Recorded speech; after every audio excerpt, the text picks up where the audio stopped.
Hi everyone, hello. My name is Aanchal Arora and I welcome you all to my YouTube channel, The Chem Squad. और आज की video में हम लोग discuss करने वाले हैं नीट 2020 क्या है? आज की वीडियो में हम लोग डिस्कस करने वाले हैं नीट 2023 क्वेश्चन पेपर को। हाँ, ये एक इम्पॉर्टेंट वीडियो है क्योंकि इसमें हम बस ये बात नहीं कर रहे हैं कि ओहो इसका आंसर ना 1 था, क्यों 1 था, बस थोड़ा सा बता दिया। हम इसमें क्वेश्चन को अप्रोच करना सीख रहे हैं। देखो, आंसर की सॉल्यूशंस तुम्हें चैट जीपीटी भी दे देगा इंटरनेट से ढूंढ के, ठीक है। मेरा पर्पस वो नहीं है, मेरा पर्पस वो है जो तुम्हारा डर है उसको एड्रेस करना, कि आता सब कुछ है, पढ़ सब कुछ लिया है, बस जब क्वेश्चन अटेम्प्ट करते हैं ना तो थोड़ा सा डर लग जाता है और फिर सब कुछ एकदम से ब्लैंक हो जाता है। फिर लगता है कि शिट ये भी नहीं आता, ये भी नहीं आता, ये भी नहीं आता। तो how to approach such an issue और उससे कैसे डील किया जाए, वो जो एकदम से एग्जाम एंग्जाइटी होती है उसको क्या करना है। अब क्वेश्चन देखा, पता है कौन से चैप्टर का है, समझ नहीं आ रहा पढ़ के पहुंचू कैसे वहां तक, वो अप्रोच करना, ठीक है, उस बारे में बात करेंगे। And it is going to be an important video, so अच्छे से सुनना। नीट 2023 डिस्कस हो रहा है, 2024 ऑलरेडी है यूट्यूब पे, मेरे चैनल पे। 2024 वाला पेपर डिस्कस है, ये 2023 है। फिर 2022 डिस्कस करेंगे, फिर 2021 डिस्कस करेंगे। बेसिक मुद्दा ये है कि अप्रोचेबिलिटी समझेंगे कि पेपर आ गया सामने, इतने सारे सवाल है, सवाल को देख के जवाब तक पहुंचना कैसे है, ठीक है। So let's not waste any time, let's go. The element expected to form the largest ion to achieve its nearest noble gas configuration, ठीक है। सबसे पहले तो नियरेस्ट नोबल गैस कॉन्फ़िगरेशन की बात सोचते हैं कि ये सब कैसी कैसी आयंस बनाएंगे, आराम से बात करते हैं उस बारे में, ठीक है। ये सब लोग जो मुझे दिख रहे हैं ये नियन के आसपास वाले हैं, ये मुझे समझ आ जाएगा। पीरियोडिक प्रॉपर्टीज मैंने पढ़ा है, मुझे एलिमेंट्स की सीरीज पता है, मुझे उनका एटॉमिक नंबर पता है, मेरे को पता है किसके बाद कौन आता है ना। तो मैं उस कॉन्सेप्ट से NOFNENA ऐसे सोचूंगी। तो नियरेस्ट नोबल गैस कॉन्फ़िगरेशन सबके लिए क्या है, 2s2 2p6, सबको ये पहुंचना है, ठीक है जी। नाइट्रोजन क्या होता है, क्या मुझे ये पता होना चाहिए, पता है मुझे, 2s2 2p3, ठीक है। ऑक्सीजन क्या है, 2s2 2p4। फ्लोरीन क्या है, 2s2 2p5। एंड सोडियम क्या है, 3s1। पीछे कौन कौन आता है, 2s2 2p6 3s1, यही है। अब मुझे सॉरी, अब मुझे इन सबको नियॉन तक लेके जाना है। कैसे, ये 2p3 है, मुझे 2p6 तक जाना है। तो अगर मेरे पास 3 इलेक्ट्रॉन्स इसमें और हों तो मतलब इसमें 3 इलेक्ट्रॉन्स ऐड होंगे, जिसका मतलब है ये N3 माइनस आयन बनाएगा, राइट। ऑक्सीजन में 2 और इलेक्ट्रॉन्स ऐड होने चाहिए, तो ये O2 माइनस आयन बनाएगा। फ्लोरीन में F माइनस आयन बनाएगा। नियॉन Ne होता है, तो चलो इस तक तो पहुंचना है तो इसको क्यों ही लिखे। और सोडियम बनाएगा Na+, एक इलेक्ट्रॉन उससे लूज होगा, तो जाके जब ये 3s1 वाला इलेक्ट्रॉन जाएगा तो जाके वो 2s2 2p6 कॉन्फ़िगरेशन दिखाएगा, विच इज नियॉन की कॉन्फ़िगरेशन। अब मुझे आयंस भी पता है, अब मुझे कैसे सोचना है, हमें ये पता है कि अनायंस जो होते हैं वो बिगर देन कटायंस होते हैं। पर ये तो मैं सेल्फ की बात करती हूँ, कहने का मतलब कि अगर x एक एटम है तो x प्लस x से छोटा होगा और x माइनस x से बड़ा होगा। पर यहाँ हम अलग अलग चीज़ों की बात कर रहे हैं, अलग अलग एटम्स के अलग अलग आयंस की बात कर रहे हैं। तो हो सकता है वो अनायनिक कॉन्सेप्ट जो हमने सोचा वो चल जाए, हो सकता है ना भी चले। तो ऐसे केसेस में जब हमारे पास कैसी स्पीशीज होती हैं, जब हमारे पास ऐसी स्पीशीज होती हैं जहां पे नंबर ऑफ इलेक्ट्रॉन्स सेम होते हैं, आइसो इलेक्ट्रॉनिक स्पीशीज जब होती हैं, तब हम कंपेयर करने के लिए उनके Z/E का रेशो देखते हैं। मतलब the number of protons upon the number of electrons का रेशो देखते हैं। समझाऊंगी कैसे, पूरा अप्रोच करना सिखा रही हूँ क्वेश्चन। बिल्कुल ऐसे नहीं होगा कि इसका आंसर ये है तो तुम्हें पता ही होगा, पता है वेरी गुड, नहीं पता तो पूरा रिकॉल हो रहा है। आइसो इलेक्ट्रॉनिक स्पीशीज में यहाँ पे प्रोटॉन्स कितने हैं, एटॉमिक नंबर 7, इलेक्ट्रॉन्स कितने हो गए, अब ये 2s2 2p6 बन गया है, तो सबकी कॉन्फ़िगरेशन 2s2 2p6 है। मतलब अगर मैं कंप्लीट इलेक्ट्रॉनिक कॉन्फ़िगरेशन लिखूं तो 1s2 2s2 2p6 है। सबकी कॉन्फ़िगरेशन 1s2 2s2 2p6 है। तो सब में टोटल कितने इलेक्ट्रॉन्स है? 10। तो डिनोमिनेटर तो मेरे बच्चों सबका सेम होगा। अब नंबर ऑफ प्रोटॉन्स ऑक्सीजन में कितने होते हैं? क्या है उसका atomic number? 8। Number of protons fluorine में कितने होंगे? 9। नंबर ऑफ प्रोटॉन्स सोडियम में कितने होंगे? 11। राइट। और ऐसा कहा जाता है कि जिसका Z/E रेशियो ज्यादा होता है उसका साइज कम होता है। समझाऊंगी क्यों, ये तो याद रखने वाली बात है। आइसो इलेक्ट्रॉनिक स्पीशीज में जिसका Z/E रेशियो ज्यादा होता है उसका साइज कम होता है। तो इसका मतलब जिसका Z/E रेशियो कम होगा उसका साइज ज्यादा होगा। तो सबसे ज्यादा साइज होगा इसका। आंसर है नाइट्रोजन। N3 माइनस बनाएगा which would be the largest nine. अब बात करते हैं क्यों बाय काइको की, कि क्यों ऐसा है भाई कि जिसका Z/E रेशियो ज्यादा होगा उसका साइज कम होगा। लॉजिकली सोचो, नंबर ऑफ प्रोटॉन्स कितने हैं? 11। नंबर ऑफ इलेक्ट्रॉन्स कितने हैं? 10। मतलब डोमिनेट कौन कर रहा है? प्रोटॉन्स ना। इलेक्ट्रॉन्स बाहर होते हैं, प्रोटॉन्स उनको अट्रैक्ट करते हैं।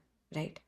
अच्छा, अगर मैं नियॉन की बात करूं तो 10 प्रोटॉन 10 इलेक्ट्रॉन, 10 प्रोटॉन 10 इलेक्ट्रॉन, मतलब हर प्रोटॉन के हिस्से में एक इलेक्ट्रॉन को पकड़ के रखना आ रहा है कि अट्रैक्शन इफेक्टिवली सोचो ऐसे अट्रैक्ट हो रहा है, रिपल्शन मैनेज हो पा रही है। राइट। जब मैं नंबर ऑफ इलेक्ट्रॉन्स बढ़ा दूंगी और प्रोटॉन्स उतने ही हैं, अब न्यूक्लियस में प्रोटॉन्स उतने ही हैं, बाहर इलेक्ट्रॉन्स बढ़ गए, मतलब अगर प्रोटॉन्स रह गए, प्रोटॉन्स साथ ही हैं पर इलेक्ट्रॉन्स मैंने 10 कर दिए, तो अब पर प्रोटॉन नंबर ऑफ इलेक्ट्रॉन्स बढ़ गए, उनको पकड़ के रखने वाले लोग बढ़ गए। फॉर एग्जाम्पल जैसे मैं हूं, ठीक है, और मुझे सामने एक बच्चे का ध्यान रखना है, तो मेरी पूरी अटेंशन उस पर फोकस है, मेरा सही चल रहा है, मैं उसको पकड़ के रखा हुआ है, दौड़ने नहीं दे रही मैं। 2 बच्चे हुए, डाइवर्ट हो गई अटेंशन। अब अगर मैं एक पे ध्यान दे रही हूँ तो दूसरा कहीं से भी कूद फान सकता है भाई, उसको कुछ भी लग सकती है। फिर आसपास 3 और बच्चे हो गए, 3 का ध्यान रखना है भाई, इतना दिमाग खराब हो जाएगा, नहीं हो पाएगा। तो वो जो रिपल्सिव फोर्सेस है उनके, वो ओवर पार करने लग जाएंगे। मैं पकड़ नहीं पा रही ना यार तीनों को एक साथ अट्रैक्ट करके, मैं एक को ढंग से पकड़ लेती, 1:1 का रेशो था, 1:2 में वो पकड़ कम हो गई थोड़ी सी, 1:3 में तो वो रिपल्शन इतनी ओवर पार हो गई कि मेरा दिमाग ही खराब हो गया। एग्जैक्टली ऐसा ही N3 माइनस में होता है। जब वो नाइट्रोजन था तो 7 प्रोटॉन थे 7 इलेक्ट्रॉन थे, बढ़िया लाइफ चल रही थी।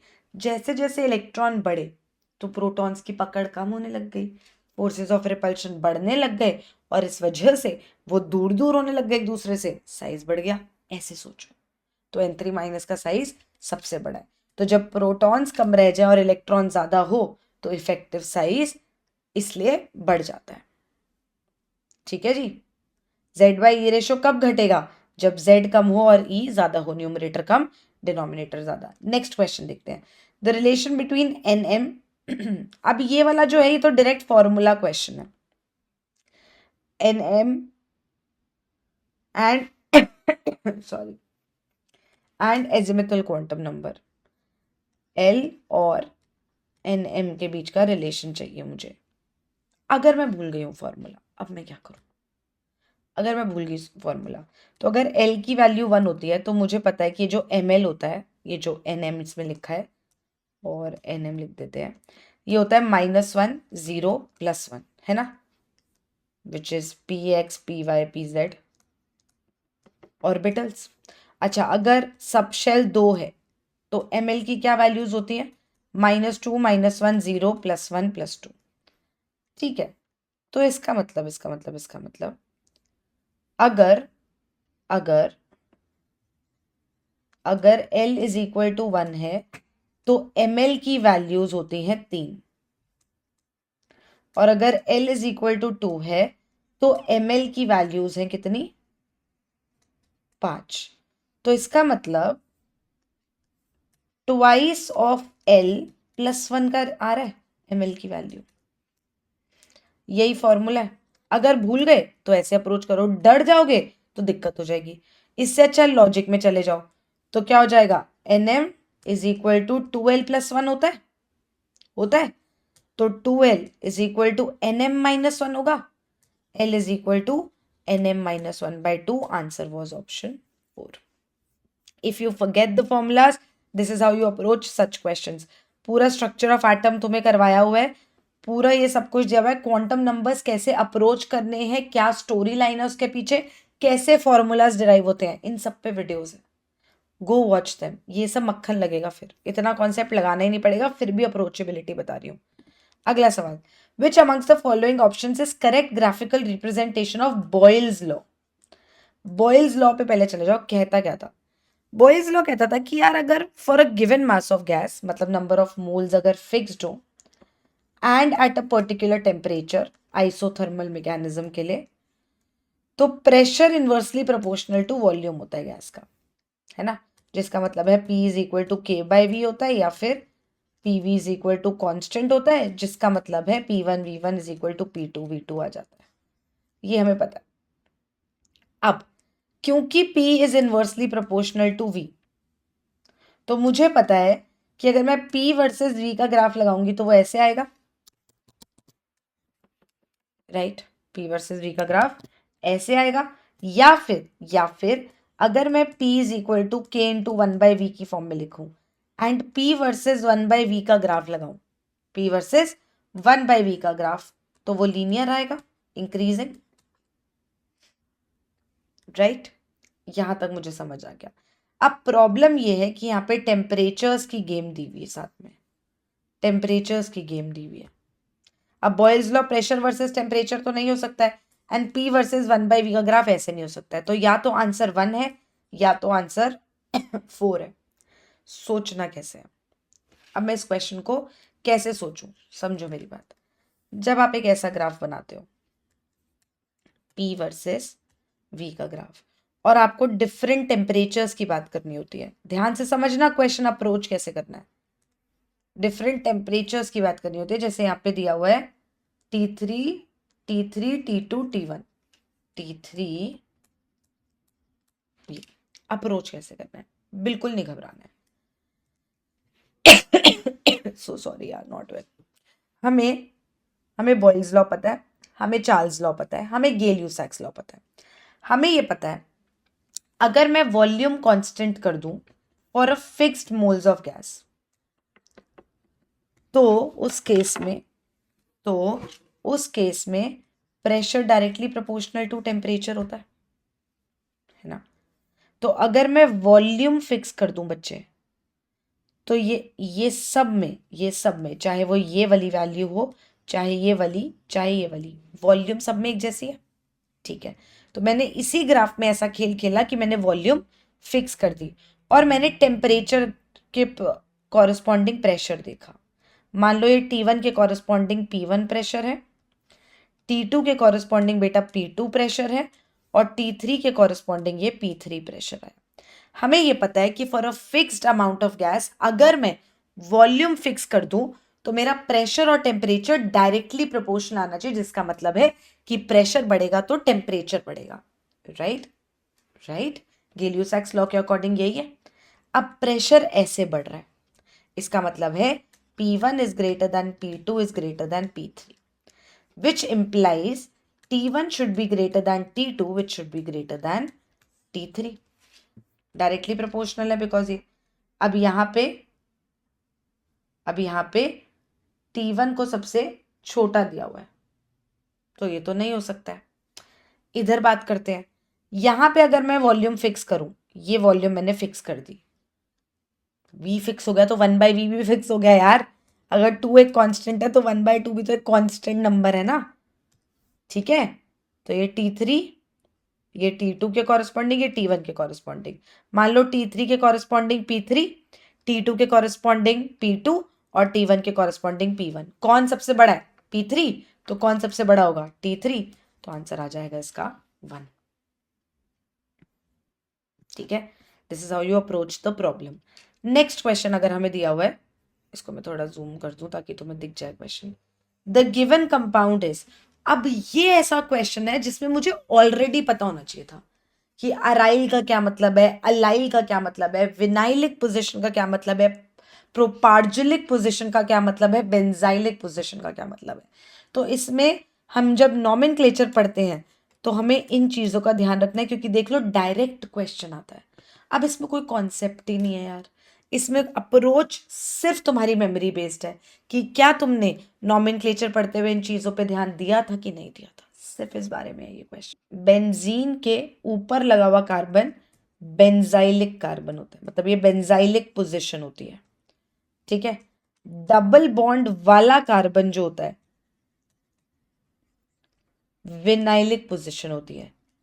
डबल बॉन्ड के साथ वाला कार्बन जो होता है अलाइलिक पोजीशन होती है, ठीक है। और अगर बेंजीन पे बात हो रही होती तो अराइलिक पोजीशन होती है। अब यहां किसकी बात हो रही है, ये हलाइड किधर लगा है, डबल बॉन्ड के साथ वाले कार्बन पे, तो ये एक अलाइलिक हलाइड है। मेमोरी बेस्ड था ये question. Next, consider the following reaction and identify the product. ना इस क्वेश्चन को अप्रोच कैसे करना है, बिल्कुल जल्दीबाजी मत करना। मतलब अगर तुमने रट्टे मारे हुए हैं तो गुड फॉर यू, लेकिन जल्दीबाजी मत करना, क्योंकि जो तुमने एग्जाम्पल्स रटे हैं वो नहीं आएंगे ना एग्जाम्पल पेपर में, वो कुछ और आएगा उसमें। तो अब ऐसे क्वेश्चन को अप्रोच कैसे करना है, बिल्कुल मैकेनिज्म फॉलो करना हमेशा। जो भी तुम्हें यहां दिया हुआ है, क्या ये टूट सकता है प्लस माइनस में, बिल्कुल। इसको अपने मन में तोड़ो, H plus B R minus में टूट गया, शांत रहना, कुछ होता नहीं है इसमें, बिल्कुल रट्टे मत मारना इसमें। अब इस पूरे मॉलिक्यूल में कौन सी स्पीशीज है जो जाके H प्लस ला सकती है, इस पूरे मॉलिक्यूल में ऐसी कौन सी स्पीशीज है जो जाके H प्लस ला सकती है। ऑक्सीजन के पास लोन पेयर है, ये जाके H प्लस ले आएगा, तो क्या बनेगा, नेक्स्ट पेज पे बनाओ।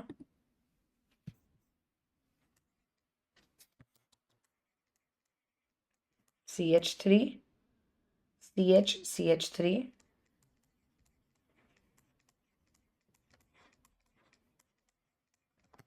ठीक है। ये अपने लोन पेयर से क्या ले आया, H ले आया, और इस पे आ गया पॉजिटिव चार्ज।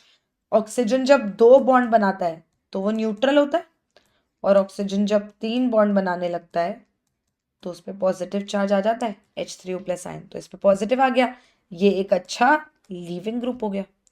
अब ये निकलेगा, जब ये निकलेगा तो ये इस बॉन्ड के इलेक्ट्रॉन्स लेके निकलेगा ताकि ये न्यूट्रल हो जाए, पानी बन के निकलेगा। ये कार्बन से इलेक्ट्रॉन डेंसिटी दूर चली गई है तो इस पे पॉजिटिव चार्ज,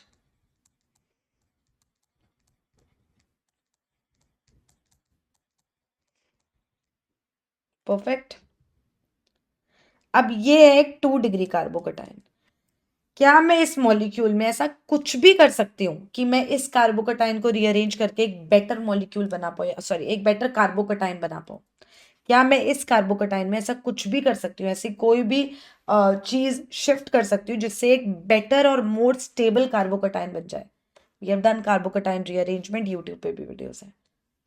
हाँ जी, more stable carbocation, and in fact we have done carbocation formation कि कैसे कैसे रिएक्शन में कार्बोकटायंस फॉर्म होते हैं। That is a very important video for all kinds of SN1 reaction, E1 reaction, for reactions of aldehydes, ketones, carboxylic acid. Carbocations कब कब बनती है और हमें कैसे पता चलेगा कि कार्बोकटायन बननी है, वो है उसमें, और रीअरेंज कैसे कैसे हो सकती है। अब ये एक 2 डिग्री कार्बोकटायन है, अगर ये हाइड्राइड अपने इलेक्ट्रॉन्स लेके इधर चला जाए, हाइड्राइड शिफ्ट हो जाए, तो इस कार्बन पे पॉजिटिव आ जाएगा जो एक 3 डिग्री कार्बोकटायन होगी, विच इज बेटर। ये CH था, इसको एक इसका हाइड्रोजन मिला तो ये CH2 हो गया, और इस कार्बन पे आ गया पॉजिटिव, बेटर कार्बोकटायन बनी। सोल्यूशन में Br माइनस लहर रहा है, यहां से वहां घूम रहा है, इससे आके जुड़ जाएगा, अल्कोहल से हलाइड बनता है। तो ये 3 डिग्री कार्बोकटायन के बाद उस पे जाके Br लग गया। This is how you approach a problem.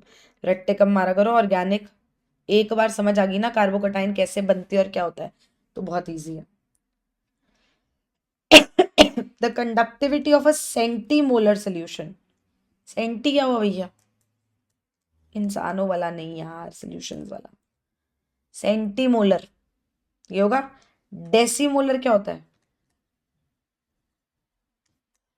0.1 molar. तो सेंटी क्या होगा? 10⁻²। ठीक है, अब इसकी मुझे क्या दी हुई है? ये ohm inverse centimetre inverse. Conductivity kappa दिया हुआ है, and the resistance of the self containing solution is 60 ohms। Cell constant पूछा है। अगर फॉर्मूला भूल गए, नहीं याद आ रहा, तो फिजिक्स में बचपन में एक फॉर्मूला पढ़ा था रेजिस्टेंस का, वो याद है? R is equal to ρL/A। ठीक है जी, ρL/A। ठीक है, रेजिस्टेंस ये है। कंडक्टेंस क्या होता है? 1/R is equal to 1/ρ A/L। Kappa A/L is equal to conductance which is 1/R। Kappa is equal to 1/R into L/A। बेटा इसी L/A को सेल कांस्टेंट कहते हैं। इसी L/A को सेल कांस्टेंट कहते हैं। और मैं तुम्हें एक बात बताऊं, एक बात, if you ever forget the formula and everything, मैंने तुम्हें बहुत बार ये चीज़ बोली है, physical chemistry is all about units. ठीक है, तुम्हारे पास कापा दिया हुआ है 0.021 ओम इनवर्स सेंटीमीटर इनवर्स। तुम्हारे पास रेजिस्टेंस दिया हुआ है 60 ओम, और जो तुम्हारा आंसर है वो सेंटीमीटर इनवर्स में आना चाहिए। तो इसका मतलब अगर मैं इन दोनों को मल्टीप्लाई कर दूं,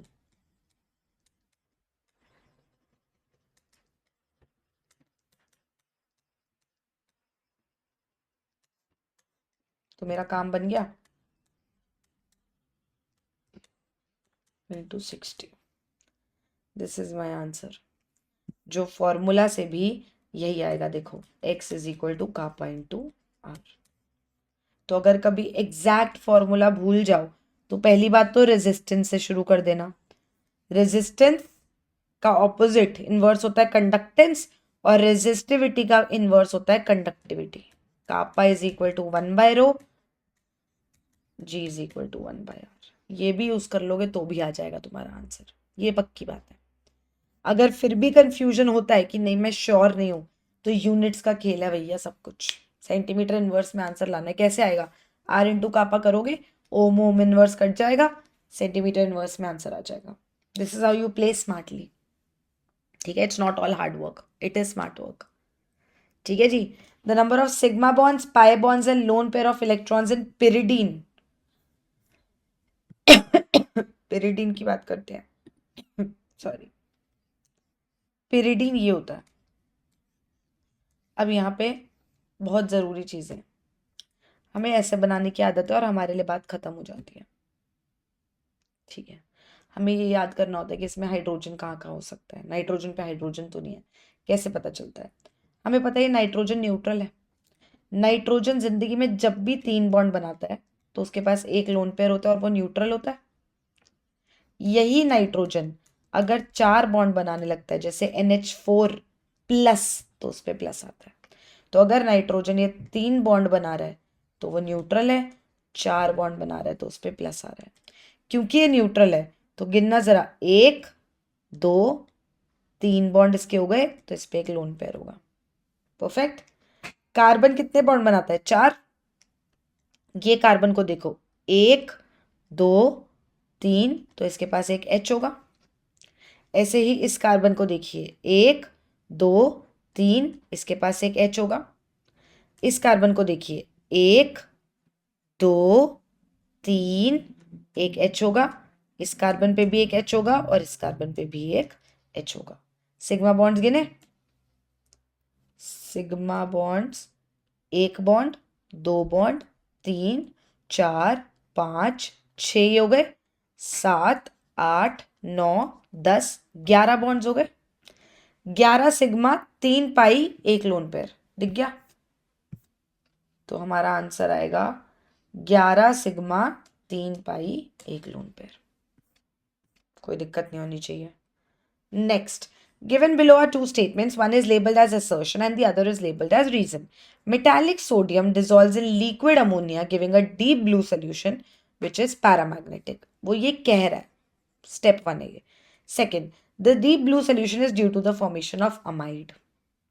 Now, एक पॉइंट ये है कि ये एस ब्लॉक का क्वेश्चन है. ठीक है, तो हम ये सोचते हैं कि ये तो पूरा रट्टा है. लेकिन इसको अगर तुम अच्छे से नहीं भी पढ़ते हो और तुमने अगर ऑर्गेनिक अच्छे से पढ़ लिया तो ये मिक्स्ड क्वेश्चन है. अप्रोच कैसे करना है? पहली स्टेटमेंट को उठाओ. सोडियम को लिक्विड अमोनिया में डाला तो क्या होगा? सोडियम लिया, उसके साथ लिया अमोनिया, तो क्या होगा? सोडियम को जब लिक्विड अमोनिया में लेते हैं ना, तो सबसे पहले सोडियम तो वैसे ही मरा जा रहा होता है इलेक्ट्रॉन देने के लिए, तो वो इलेक्ट्रॉन दे देता है. अब होता क्या है कि ये सोडियम जो है ये भी अमोनिया मॉलिक्यूल्स इसको घेर लेते हैं, एंड जो इलेक्ट्रॉन है उसको भी अमोनिया मॉलिक्यूल्स घेर लेते हैं. क्यों घेर लिया? सॉल्वेशन याद है? शाहरुख खान, गौरी खान, लोग, भीड़, वही वाली चीज. सोडियम आयन एक पॉजिटिवली चार्ज्ड आयन है. अमोनिया एक पोलर स्पीशीज है जिसमें नाइट्रोजन पे डेल्टा नेगेटिव, हाइड्रोजन पे डेल्टा पॉजिटिव. तो ये जो डेल्टा नेगेटिव वाला पार्ट है ये पॉजिटिवली चार्ज आयन को देख के उसके आसपास घेरा बना लेगा, विच इज सॉल्वेशन. ऐसे ही नेगेटिवली चार्ज इलेक्ट्रॉन को देख के उसके आसपास घेरा बना लेगा. तो ये सोल्यूशन जो है इसमें फ्री इलेक्ट्रॉन दिख रहा है, जिस इलेक्ट्रॉन की वजह से कलर भी आएगा और जिस इलेक्ट्रॉन की वजह से पैरामैग्नेटिक बिहेवियर भी आएगा. तो statement 1 is true. Now, is this deep blue color or this paramagnetic behavior due to the formation of amide? नहीं, amide तो बना ही नहीं. ये तो अभी फ्री इलेक्ट्रॉन है जिसकी वजह से पैरामैग्नेटिक बिहेवियर है और ये ब्लू कलर का हो जाता है. अमाइड जब बनता है ना तो ये ब्रॉन्ज हो जाता है. अमाइड कैसे बनता है? अब ये सोडियम आयन बन गया, ये इलेक्ट्रॉन झूम रहा है, मतलब अमोनिया इसके आसपास, अमोनिया बैठा है. अब ये होगा क्या? यहाँ पे इस अमोनिया का ये जो H+ है, मतलब इसको अपने मन में तोड़ो, NH2- और H+. ये H+ जो है ये इस इलेक्ट्रॉन को लेके H2 बन के निकल ले, तो हमारे पास सोडियम अमाइड बच जाएगा. तो this deep blue solution is not due to the formation of sodium amide. Answer option 2. Next question. The right option for the mass of carbon dioxide produced by heating 20 grams of 20% pure limestone. Very important question. Make sure you read this question right. इस question में गलती होने का chance 90% उन cases में होता है जब हम क्वेश्चन को ठीक से पढ़ते नहीं है कि वो कहना क्या चाह रहा है. Very nice question this is. ऐसे क्वेश्चंस मैंने आपको कराए हैं मूल कॉन्सेप्ट में. 3 तरह के परसेंटेज प्योरिटी के क्वेश्चंस होते हैं, तीनों तरह के मैंने आपको करवाए हैं. उन्हीं 3 तरह में से कुछ भी आ जाता है, कभी ये आता है कभी कोई और आता है. अब पूछा क्या? उसने पूछा प्रोडक्ट कितना बनेगा, प्रोडक्ट का मास बता. तो हमें एक बात याद आती है कि एक सेकेंड, प्रोडक्ट का मास जानने के लिए अगर मुझे प्रोडक्ट के मोल्स मिल गए तो मैं उस प्रोडक्ट के मोल से मास तक पहुंच जाऊंगा. ऑसम. मेरे पास रिएक्टेंट है तो मैं उस रिएक्टेंट के मोल्स लूं, उसमें मैं लगाऊं स्टोक्योमेट्रिक कॉन्सेप्ट अपना कि इतने मोल से इतना बनता है, इतने से कितना बनेगा, और मैं प्रोडक्ट के मोल्स पे आऊं और इस प्रोडक्ट के मोल से इसके मास पे आऊं. स्टोरी खत्म. एक सेकेंड, इस क्वेश्चन को बहुत ध्यान से पढ़ना है. आपको रिएक्टेंट का मास दिया है, आपको रिएक्टेंट का मास दिया है, आप उससे रिएक्टेंट के मोल्स पे आ सकते हो, लेकिन उससे पहले आपको इस परसेंटेज प्योरिटी का काम देखना है. मैंने आपको पढ़ाया है कि अगर मैंने 500 ग्राम दाल खरीदी, ठीक है, और वो 50% ही प्योर थी, तो एक्चुअली में सिर्फ 250 ग्राम प्योर दाल है मेरे पास. राइट? बाकी 250 ग्राम तो कंकर पत्थर है जो मेरे काम के नहीं है। तो जो मेरा प्रोडक्ट बनेगा वो प्योर रिएक्टेंट से बनता है, जो वो 250 ग्राम दाल है। तो हमेशा याद रखना, रिएक्शन में पार्टिसिपेट सिर्फ प्योर पार्ट करता है, इम्प्योरिटीज पार्टिसिपेट नहीं करेंगी, इम्प्योरिटीज पार्टिसिपेट नहीं करती हैं। तो हमें बहुत केयरफुली इस क्वेश्चन को अप्रोच करना है कि ठीक है, हमने कैल्शियम कार्बोनेट लिया 20 ग्राम, राइट, 20 ग्राम, पर उस 20 ग्राम में से एक्चुअली कितना कैल्शियम कार्बोनेट मेरे काम का है? 20% प्योर है बस, और जो प्योर है वही काम का है।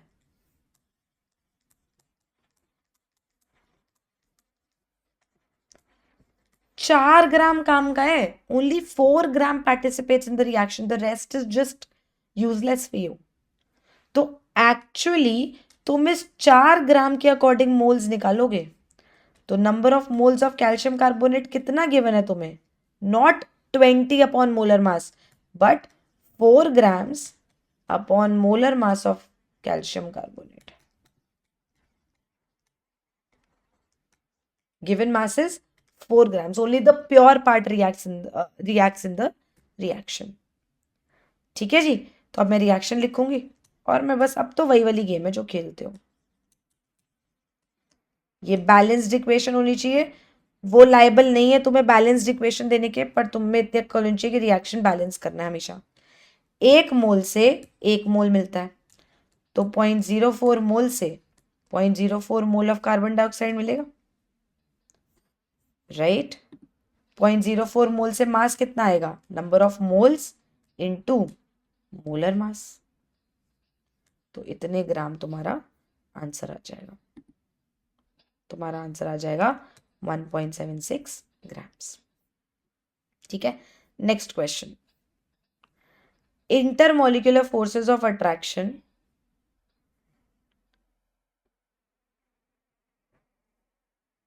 intermolecular forces of attraction and repulsion between the interacting particles will include। अब इसमें इंटरमोलिकुलर फोर्सेस ऑफ अट्रैक्शन में क्या फर्क है और इंट्रामोलिकुलर में क्या फर्क है? जो दो मॉलिक्यूल्स के बीच में फोर्सेस ऑफ अट्रैक्शन होते हैं वो इंटरमोलिकुलर। इंट्रामोलिकुलर मतलब, इंट्रा का मतलब होता है with in a molecule, which is basically inter atomic forces. तो आपके जो आयनिक बॉन्ड होता है, आपका जो कोवेलेंट बॉन्ड होता है, ये सब इंटर एटॉमिक फोर्सेस है। एटम्स आपस में ओवरलैप ऑफ ऑर्बिटल्स करके शेयरिंग ऑफ इलेक्ट्रॉन्स करेंगे तो कोवेलेंट बॉन्ड या कोऑर्डिनेट कोवेलेंट बॉन्ड बनेंगे। अगर उनमें इलेक्ट्रॉन्स का आदान प्रदान हो गया तो वो इलेक्ट्रोस्टैटिक फोर्सेस या आयनिक बॉन्डिंग करेंगे। ठीक है जी। तो यहाँ पे कोवेलेंट बॉन्ड जो है वो अटोमिक वाला है, inter atomic, it is not inter molecular, but बाकी सब जो है वो inter molecular forces of attraction है। Next question, for the reaction the rate is given as, मैं यहाँ पे लिख देती हूँ दोबारा, the initial concentration of A is tripled keeping the concentration of B constant। इसकी concentration constant रखी है, इसकी concentration ट्रिपल करी है। मतलब अगर पहले उसकी concentration A थी तो अब उसकी concentration 3A हो गई है। अब इस क्वेश्चन को अप्रोच करने के लिए क्या दिमाग लगाना है, कैसे सोचेंगे? पहले देखेंगे, पहले क्या था। पहले मुझे दिख रहा है कि ऐसा था, ठीक है। तो मुझे यहाँ पे क्लियरली दिख रहा है कि इसकी रेज टू द पावर 2 है। मतलब अगर ये वैल्यू 1 होती तो 1 का स्क्वायर, आर भी 1 की रेशो में होता, पर अगर ये वैल्यू 2 होती तो आर जो है वो 4 टाइम्स हो जाता। कहने का मतलब अगर मेरी न्यू कॉन्सेंट्रेशन ऑफ ए जो है उसने बोला है 3A है, तो नया रेट क्या हो जाएगा? के एज इट इज रहेगा, नई चेंजेस आ रही है कुछ, 3A का स्क्वायर, क्योंकि इसके रिस्पेक्ट में ऑर्डर 2 है उसने दिया है, और बी भी एज इट इज है, राइट। अच्छा, इसको मैं लिख सकती हूँ के इंटू 3 स्क्वायर इज 9, राइट।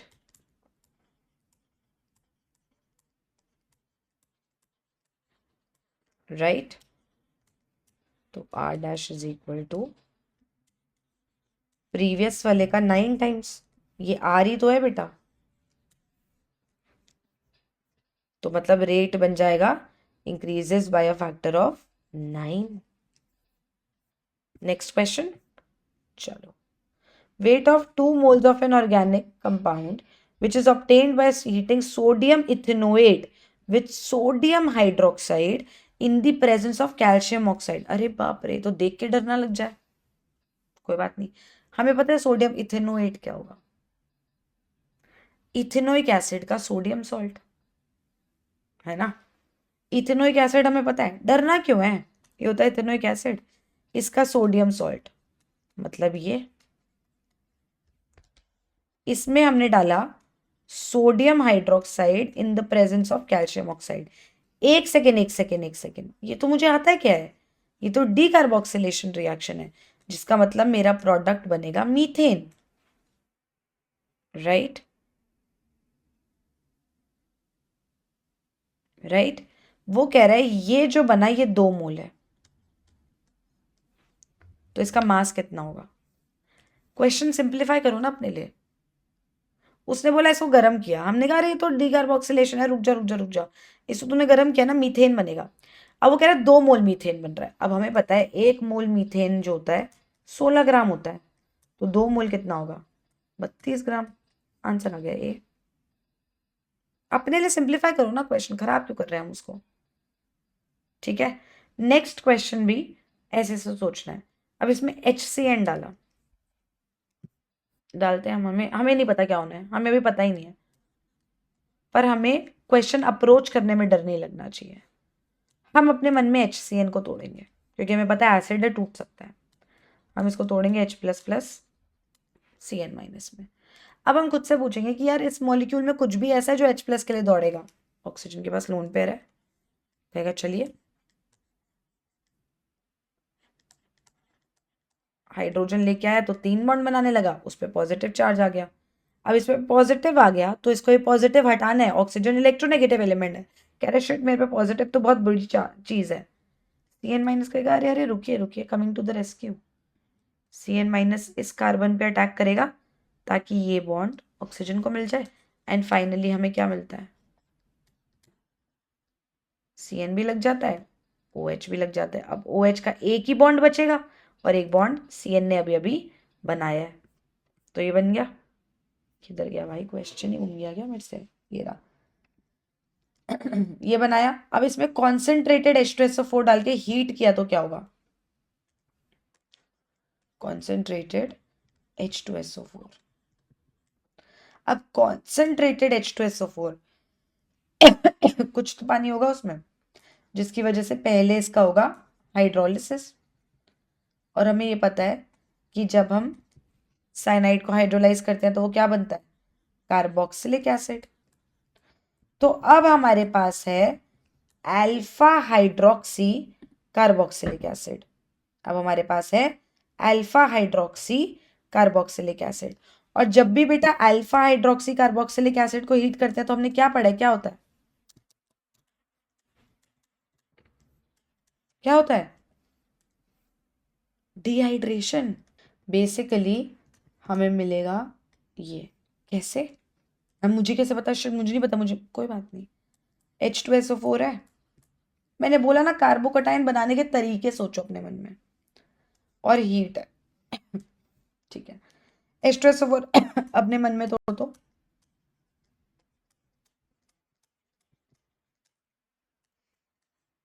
इसको लेने आएगा,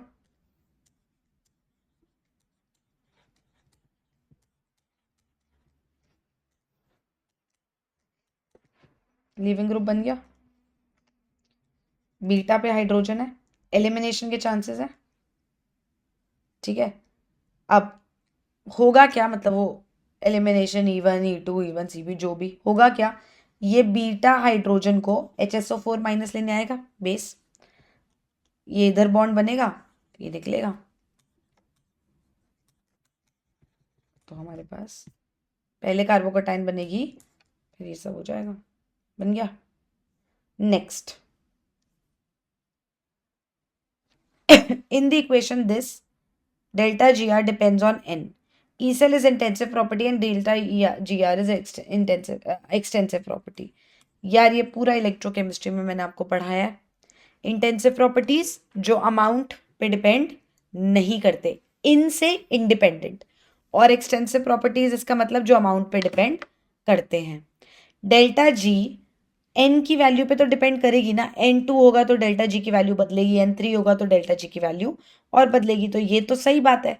and E cell is an intensive property, it has never dependent on the amount, कभी कभी डिपेंड नहीं करा वो अमाउंट पे, पर delta G is extensive. Answer 1 है। नेक्स्ट लॉजिकल क्वेश्चन लाओ यार। Amongst the following, the total number of species not having 8 electrons around the central atom. हाँ जी, कैसे करना है क्वेश्चन? हर बॉन्ड में 2 इलेक्ट्रॉन्स होते हैं। NH3 एक लोन पेयर होगा इसके पास, 2 2 4 2 6 2 8, इसके पास तो है। AlCl3 में एल्यूमिनियम 3 बॉन्ड्स है, ट्राइगोनल प्लेनर ज्योमेट्री होती है, 2 2 4 2 6, इसमें तो नहीं है। BeCl2 2 बॉन्ड बना रहा है, 2 बॉन्ड मतलब 4 इलेक्ट्रॉन्स, 8 तो नहीं है। CCl4 4 बॉन्ड्स बना रहा है, हर बॉन्ड में 2 इलेक्ट्रॉन्स, 8 इलेक्ट्रॉन्स है। PCl5 उसने ये नहीं पूछा मिनिमम 8 इलेक्ट्रॉन्स, उसने बोला नॉट हैविंग 8 इलेक्ट्रॉन्स। 8 से कम हो सकते हैं, 8 से ज्यादा हो सकते हैं, 8 नहीं होने चाहिए। PCl5 में 5 बॉन्ड्स 10 इलेक्ट्रॉन्स, 8 तो नहीं है, तो 1 2 3, आंसर है ऑप्शन 4, दैट इज 3 ऐसे लोग मिले हमें। The correct order of molecular orbitals of N2 molecule. Molecular orbital theory याद है आपको? नाइट्रोजन में 2s 2p मिक्सिंग होती है, मतलब एक नाइट्रोजन के भी 2s 2p आपस में मिक्स करते हैं और दूसरे नाइट्रोजन के भी 2s 2p आपस में मिक्स करते हैं, जिसकी वजह से क्या होता है? जिसकी वजह से मॉलिक्यूलर ऑर्बिटल डायग्राम में कुछ चेंजेस होते हैं। याद है, पाई पहले सिग्मा बाद में। ये एनर्जी सिर्फ मॉलिक्यूलर ऑर्बिटल्स बना रही हूँ। जब इसका 1s और इसका 1s मिलता है तो क्या बनता है? Sigma 1s sigma star 1s। ऐसे ही आगे चलो, sigma 2s sigma star 2s, और 2s 2p मिक्सिंग की वजह से क्या मिलता है? पहले मिलता है पाई 2px पाई 2py, फिर आता है सिग्मा 2pz, फिर आता है pi star 2px pi star 2py, और अंत में आता है सिग्मा स्टार 2pz। राइट? तो sigma 1s sigma star 1s sigma 2s sigma star 2s, फिर पाई, फिर सिग्मा, फिर पाई स्टार, फिर सिग्मा स्टार। ठीक है? Next, the stability of Cu2 plus is more than Cu plus salts in the aqueous solution. Question में सब चीजों का हिंट दिया। एक्वस सोल्यूशन में आयंस के साथ क्या होता है? आयंस गई पानी में, क्या होगा? सॉल्वेशन, हाइड्रेशन, मतलब पानी के मॉलिक्यूल्स उन आयंस की तरफ अट्रैक्ट होंगे, जिसकी वजह से स्टेबिलिटी होगी। स्टेबिलिटी कब होती है? मतलब एनर्जी रिलीज हो रही होगी, किसी सिस्टम से एनर्जी रिलीज होती है तो वो सिस्टम लोअर एनर्जी पे आता है और वो ज्यादा स्टेबल होता है। ये एक सिस्टम था, ठीक है, इस एनर्जी लेवल पे। इससे थोड़ी एनर्जी बाहर निकल गई तो इसकी एनर्जी कम हो गई। एनर्जी कम मतलब स्टेबिलिटी ज्यादा। तो ये जो आयंस है, ये पानी के मॉलिक्यूल्स इनको घेरते हैं, हाइड्रेशन करते हैं, जिसकी वजह से ये स्टेबल होते हैं। राइट? राइट? तो ज्यादा स्टेबल क्यों होंगे? जब ज्यादा हाइड्रेशन होगी। ज्यादा हाइड्रेशन का मतलब है ज्यादा एनर्जी रिलीज होगी, ज्यादा स्टेबिलिटी मिलेगी। तो ज्यादा हाइड्रेशन एनर्जी रिलीज, ज्यादा stability. We are on the same page? ठीक। अब मुझे बताओ, एक positive charge, double positive charge, कौन ज्यादा पानी अट्रैक्ट करेगा? जिसपे चार्ज ज्यादा है, कॉपर 2+ पे चार्ज ज्यादा है, वो ज्यादा पानी के मॉलिक्यूल्स अट्रैक्ट करेगा, ज्यादा हाइड्रेशन होगा, ज्यादा हाइड्रेशन एनर्जी रिलीज होगी और ज्यादा स्टेबिलिटी आएगी। तो आंसर है हाइड्रेशन एनर्जी की वजह से।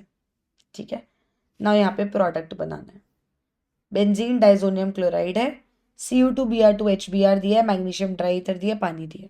समझो, ग्रिग्नार्ड की पूरी chemistry the came squad channel पे है, सबके साथ। कब वो प्रोटोनेशन करता है, कब वो न्यूक्लियोफिलिक सब्स्टिट्यूशन करवाता है, कब वो न्यूक्लियोफिलिक एडिशन करवाता है, कब वो बेस की तरह एक्ट करता है, कब वो न्यूक्लियोफाइल की तरह एक्ट करता है, एवरीथिंग। पूरी ग्रिग्नार्ड केमिस्ट्री है, जरूर देखना। तुम्हारी ऑर्गेनिक तो मैं इजी करवा दूंगी पक्का। तो अप्रोच कैसे करना है, ब्रोमीन इसको रिप्लेस करता है, मैग्नीशियम ट्राईथर, ग्रिग्नार्ड बनेगा। ग्रिग्नार्ड का मतलब क्या है कि यहाँ पे नेगेटिव चार्ज है। अब किसी भी चीज पे नेगेटिव चार्ज होता है तो वो दो चीजों से एक्ट कर सकता है, बेस या न्यूक्लियोफाइल, डिपेंड करता है क्या मिल रहा है। सामने प्रोटिक चीज आ रही है जिससे इसको साक्षात H+ मिल सकता है, तो ये चुपचाप जाके H+ लेके साइड हो लेगा, मतलब ये इसका H+ लेके आएगा और बेंजीन बना के चलता बनेगा। Read, go through that Grignard chemistry की वीडियोस। ये क्वेश्चन मक्खन है तुम्हारे लिए। नेक्स्ट क्वेश्चन, चलो, which of the following will not give primary amine as the product? Which of the following will not give primary amine as a product? Primary amine किसी भी cyanide की reduction करते हैं, रुको, CH3C ट्रिपल बॉन्ड N है। अगर मैंने इसकी रिडक्शन करी तो मैं कर पता क्या रही होती हूँ, एसेंशियली मैं इनके दो बॉन्ड तोड़वाती हूँ, क्योंकि एक बॉन्ड तो रहेगा सिग्मा बॉन्ड, दोनों पाई तोड़वाती हूँ। इसको उसकी जगह दो हाइड्रोजन देती हूँ, इसको भी उसकी जगह दो हाइड्रोजन देती हूँ, तो मुझे मिलता है CH3CH2NH2, 1 डिग्री अमीन। CH3NC का रिडक्शन होना है, मतलब इनके बीच में एक सिग्मा बॉन्ड रहना चाहिए, तो इसके आसपास 3 हाइड्रोजन आ जाने चाहिए, और इसका एक सिग्मा बॉन्ड यहाँ, एक सिग्मा बॉन्ड यहाँ, एक हाइड्रोजन आ जाना चाहिए, तो CH3NH CH3, जो एक 2 डिग्री अमीन है। तो जब हम इसकी रिडक्शन करेंगे ना, कहाँ गया क्वेश्चन, रुको यार, तो ये मुझे 1 डिग्री अमीन नहीं देगा। Identify the product A in the following reaction, this is a direct Clemmensen's reduction. ZnHgHCl देखते ही तुम्हारा मन कहना चाहिए क्लेमेंसन्स रिडक्शन, जिसका मतलब क्या है, जिसका मतलब है कोई भी एल्डिहाइड या कीटोन है तो वो एल्केन में चेंज होने वाला है। तो मतलब यहाँ पे भी ये पॉइंट बनेगा कि ये बस ऐसे हो जाएगा, CH2CH3, फिर इसके साथ ये जुड़ा है, रुको यार नीचे बना रही हूँ, ठीक है। ये है, यहाँ पे एक रिंग है साइक्लोहेक्सेन वाली, यहाँ पे ये भी CH2 बन जाएगा, तो फाइनल आंसर आएगा ये। नंबर ऑफ कार्बन्स मत बदल देना, ठीक है जी। Next question, which amongst the following molecules acts as a Lewis acid? Lewis acid है गरीब, इलेक्ट्रॉन डेफिशिएंट स्पीशीज जो इलेक्ट्रॉन डेंसिटी एक्सेप्ट करेगा, जो इलेक्ट्रॉन डेंसिटी एक्सेप्ट कर ले इजीली, मतलब वो खुद इलेक्ट्रॉन डेफिशिएंट होना चाहिए। H2O भर भर के इलेक्ट्रॉन्स है इसके पास। BF3 बोरॉन के आसपास जो सेंट्रल एटम है उसके अकॉर्डिंग सोचो, बोरॉन के आसपास 3 सिग्मा बॉन्ड्स है, मतलब 6 इलेक्ट्रॉन्स है, मतलब ये इलेक्ट्रॉन डेफिशिएंट है। क्या ये इलेक्ट्रॉन डेंसिटी एक्सेप्ट कर सकता है? सोचो, क्या इसके पास कोई खाली ऑर्बिटल है? खाली जगह होगी तभी तो एक्सेप्ट कर पाएगा। बोरॉन जो है वो क्या होता है, 1s2 2s2 2p1, और ये होता है sp2 हाइब्रिडाइज्ड, तो इसके पास p अभी खाली है और ये उस खाली p में इलेक्ट्रॉन डेंसिटी ले सकता है, इसलिए इलेक्ट्रॉन डेफिशिएंट स्पीशीज है and it is also a Lewis acid. और किसी के पास भी इलेक्ट्रॉन डेंसिटी एक्स्ट्रा होती है तो वो लुइस बेस होता है, चाहे उसके पास लोन पेयर हो या नेगेटिव चार्ज, ये तीनों लुइस बेसेस है। Again no logic, definition based question. Homoleptic complexes और हेटेरोलेप्टिक कॉम्प्लेक्सेस में क्या फर्क है? होमोलेप्टिक में सेम टाइप के लिगेंड्स होते हैं, मतलब सेम लिगेंड। अब इसमें दो लिगेंड्स है, क्लोरिडो है और अमीन है, तो ये तो आंसर नहीं है। पेंटा अमीन कार्बोनेटो, ये भी आंसर नहीं है। ट्राई अमीन ट्राई एक्वा, दो तरह के लिगेंड्स है, ये भी आंसर नहीं है।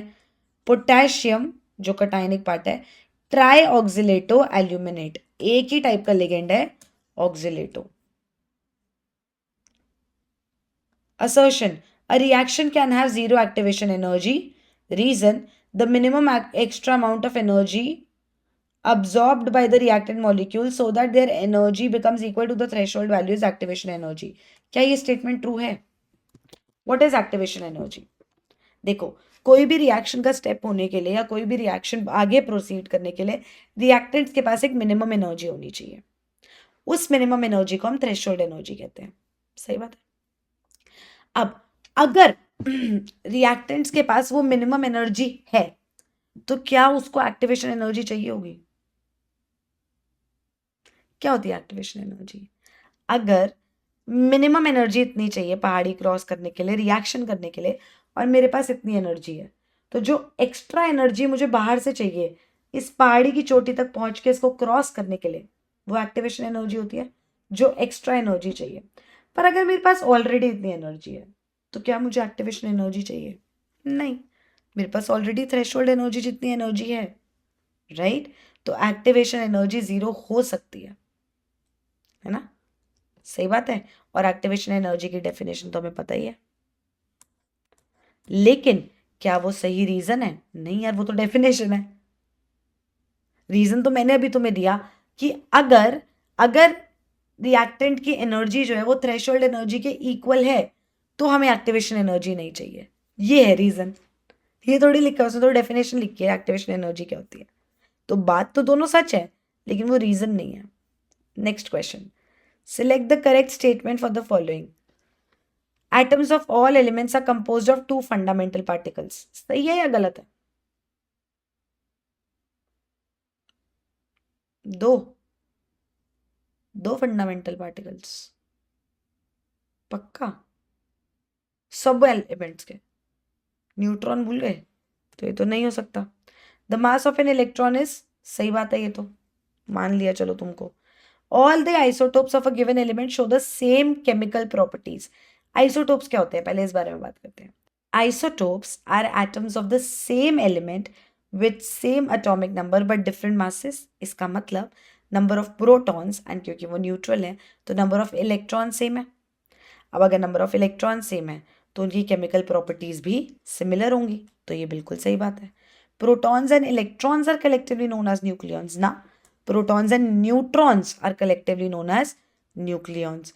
Dalton's atomic theory regarded atom as the ultimate particle of matter. हाँ, उसने बोला था कि सबसे छोटा पार्टिकल यही है, डाल्टन ने तो यही बोला था ना।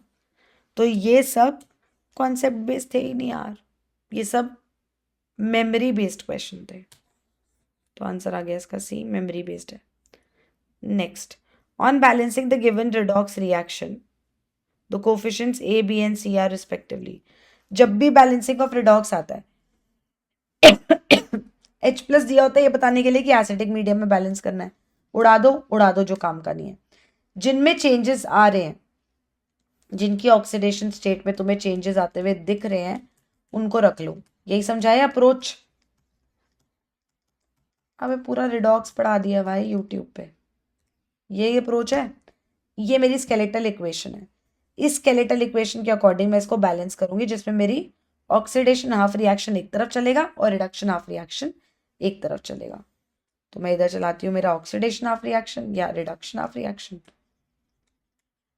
और इधर चलाते हैं oxidation half reaction. Reduction half reaction कौन रिड्यूस हो रहा है?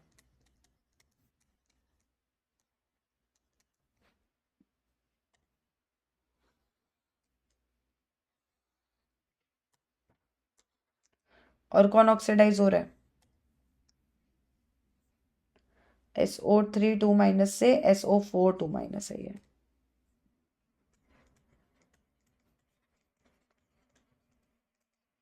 कैसे पता चला मुझे ये रिडक्शन है ऑक्सीडेशन है? यहाँ पे +6 ऑक्सीडेशन स्टेट से +3 में जा रहा है तो मुझे पता है रिड्यूस हो रहा है। यहाँ पे +4 से +6 में जा रहा है तो मुझे पता है ये ऑक्सीडाइज हो रहा है। Reduction of reaction, oxidation of reaction. Perfect. अब स्टेप 1 होता है उन एटम्स को बैलेंस करना जो रिड्यूस या ऑक्सीडाइज हो रहे हैं। तो यहाँ पे 2 क्रोमियम है तो यहाँ पे मैंने 2 क्रोमियम कर दिया। सल्फर सल्फर दोनों तरफ एक एक है तो मुझे उनके साथ छेड़खानी करने की जरूरत नहीं है।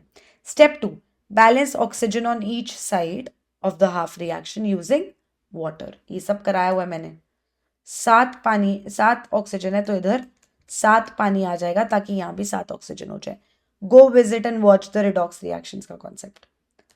और यहाँ पे 3 ऑक्सीजन है, यहाँ पे 4 है तो यहाँ पे 1 ऑक्सीजन चाहिए तो यहाँ पे 1 पानी आ जाएगा। उसके बाद दोनों तरफ हाइड्रोजन बैलेंस करने हैं यूजिंग H+। यहाँ पे 0 हाइड्रोजन है, यहाँ पे 14 हाइड्रोजन है तो यहाँ पे 14 H+ आना चाहिए ताकि दोनों तरफ हाइड्रोजन बैलेंस हो जाए। यहाँ पे 2 हाइड्रोजन है, यहाँ पे 0 हाइड्रोजन है तो यहाँ पे 2 H+ आ जाने चाहिए।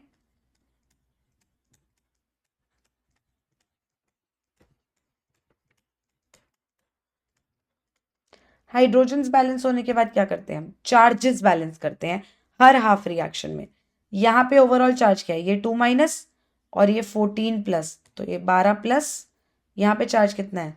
6+। तो मुझे इसको बैलेंस करना है इलेक्ट्रॉन्स ऐड करके। इसका मतलब है यहाँ इलेक्ट्रॉन्स ऐड होने चाहिए, ज्यादा से कम की तरफ जाना है ना, तो इलेक्ट्रॉन्स उस साइड पे ऐड होने चाहिए। और कितने? 6 इलेक्ट्रॉन्स, ताकि ओवरऑल चार्ज दोनों तरफ 6+ हो जाए। बेटा अगर यहाँ 6 इलेक्ट्रॉन्स ऐड करोगे तो 12+6 +6 रह जाएगा चार्ज। तो इसका मतलब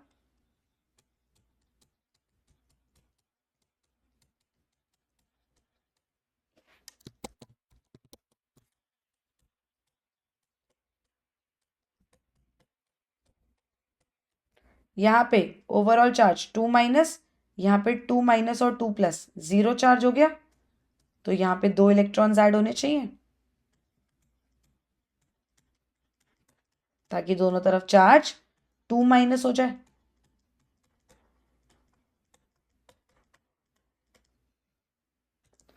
अब हमें इन दोनों इक्वेशंस को बैलेंस करना है, मतलब इलेक्ट्रॉन्स दोनों तरफ इक्वल करने हैं। यहाँ पे 6 इलेक्ट्रॉन्स है, यहाँ पे 2 है तो अगर मैं इस पूरी इक्वेशन को 3 से मल्टीप्लाई कर दूं तो मेरे यहाँ भी 6 इलेक्ट्रॉन्स हो जाएंगे।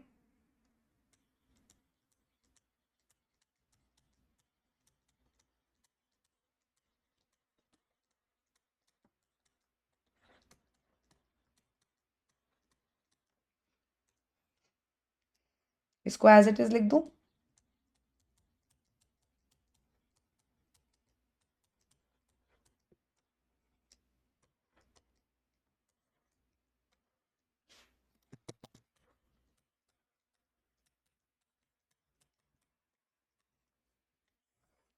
दोनों तरफ जो जो कट रहा है काट दो।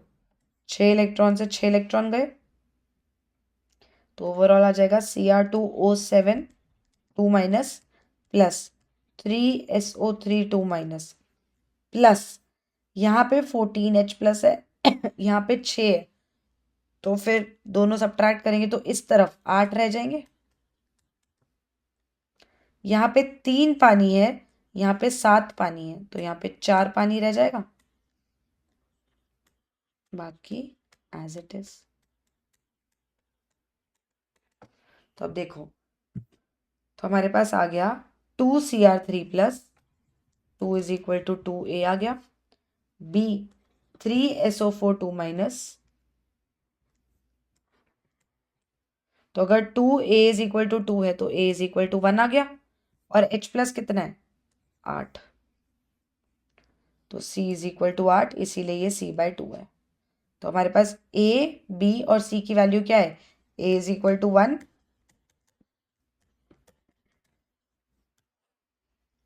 आंसर आ गया 4th। Next question. ठीक है जी। Identify the final product D in the following set of reactions. Approach देखो कैसी हुई है इसमें। एक एल्डिहाइड दिया, एजेंट क्या दिया बेटा? ये reducing, oxidizing. What do I know about LiAlH4? मेरे को पता है ये रिड्यूसिंग एजेंट है। और एल्डिहाइड रिड्यूस होएगा तो क्या बनेगा? एल्डिहाइड से 1 डिग्री अल्कोहल बनता है, ये CH2 हो जाता है, ये OH हो जाता है। तो मेरे को ये पता है कि ये रिड्यूस होके बनेगा ये। अब किसी अल्कोहल में H2SO4 डाल के हीट किया है, ओ शिट, अब क्या करना है? अगेन मैं बार बार बोल रही हूँ, कार्बोकेटाइन प्रेपरेशन पढ़ो, नहीं आता है। H+H2HSO4 माइनस में तोड़ सकते हैं, ऑक्सीजन H+ लेगा। अगर ये निकल गया तो कोई इसको रिप्लेस करने वाला न्यूक्लियोफाइल है नहीं, ऊपर से हीट है, तो एलिमिनेशन के चांसेस हैं। बीटा हाइड्रोजन ये है, बस बना के दिखा रही हूँ। तो क्योंकि कोई इनकमिंग न्यूक्लियोफाइल नहीं है, तो अगर लीविंग ग्रुप निकल रहा है तो बीटा हाइड्रोजन को लेने HSO4 आएगा, HSO4 माइनस बीटा हाइड्रोजन लेगा, वो H2SO4 बन जाएगा, ये बॉन्ड यहाँ जाएगा और लीविंग ग्रुप निकल जाएगा, बनेगा क्या? CH2 double bond CH2। ये अभी B बना है हमारा, ये हमारा B बना है, राइट। अब इसमें HBr डालेंगे तो क्या होगा? फिर से HBr तोड़ना आता है अपने मन में, H+ और Br माइनस में टूटेगा। ये पूरे मॉलिक्यूल में कोई ऐसा है जो H+ जाके ले आए? पाई बॉन्ड है। तो एक हाइड्रोजन, जैसे यहाँ पे 2 थे तो एक हाइड्रोजन ये ले गया, कोई भी जगह बनाओगे तो यही कार्बोकेटाइन बनेगा, विच इज CH3CH2 पॉजिटिव। अब यहाँ पे कौन आएगा? Bromide ion. तो फाइनली क्या बन जाएगा? CH3CH2Br। ये आ गया हमारा C। ये CH3CH2Br, अरे ये तो अभी अभी पढ़ाया मैंने तुम्हें, वुड्स फिटिग।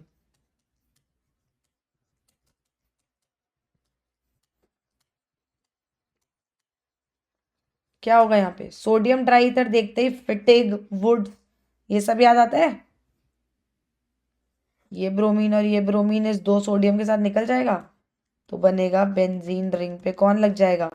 CH2CH3, इथाइल बेंजीन बन जाएगा। ये रहा, ठीक है जी।